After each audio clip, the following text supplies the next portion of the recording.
بسم اللہ الرحمن الرحیم۔ ایمان کا تعلق قول اور فعل ہر دور سے ہے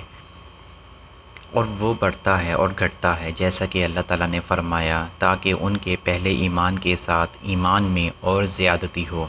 اور فرمایا کہ ہم نے ان کو ہدایت میں اور زیادہ بڑھایا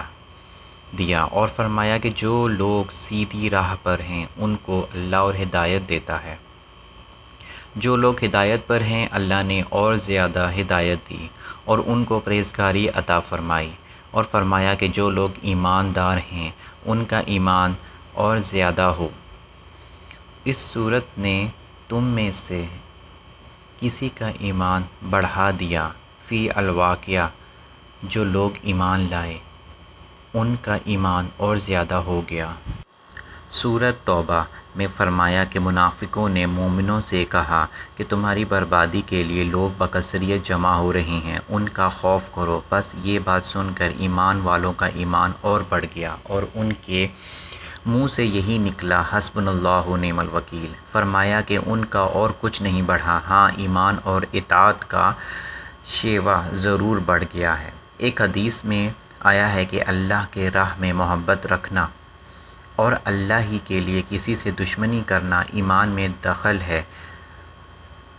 اور خلیفہ بن عمر عبدالعزیز رحمۃ اللہ نے عدی بن عدی کو لکھا تھا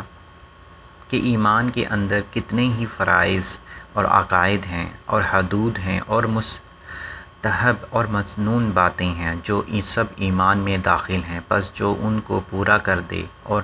اپنا ایمان پورا کر لیا، اور جو پورے طور پر ان کا لحاظ رکھے نہ اور ان کو پورا کرے تو اس نے اپنا ایمان پورا نہیں کیا۔ بس اگر میں زندہ رہا تو ان سب کی تفصیلی معلومات تم کو بتلاؤں گا تاکہ تم ان پر عمل کرو، اور اگر میں مر ہی گیا تو مجھ کو تمہاری صحبت میں زندہ رہنے کی خواہش بھی نہیں۔ حضرت ابراہیم علیہ السلام کا قول قرآن مجید میں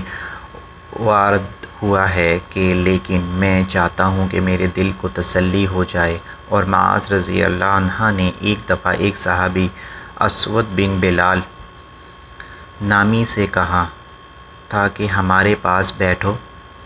تاکہ ایک گھڑی ہم ایمان کی باتیں کر لیں، اور عبداللہ بن مسعود رضی اللہ عنہ نے فرمایا تھا کہ یقین پورا ایمان ہی اور صبر آدھا ایمان ہے۔ رواں الطبرانی۔ اور عبداللہ بن عمر رضی اللہ عنہ کا قول ہے کہ بندہ تقویٰ کی اصل حقیقت یعنی کہنا کو نہیں پہنچ سکتا جب تک کہ جو بات دل میں کھٹکتی ہو اسے بالکل چھوڑ نہ دے۔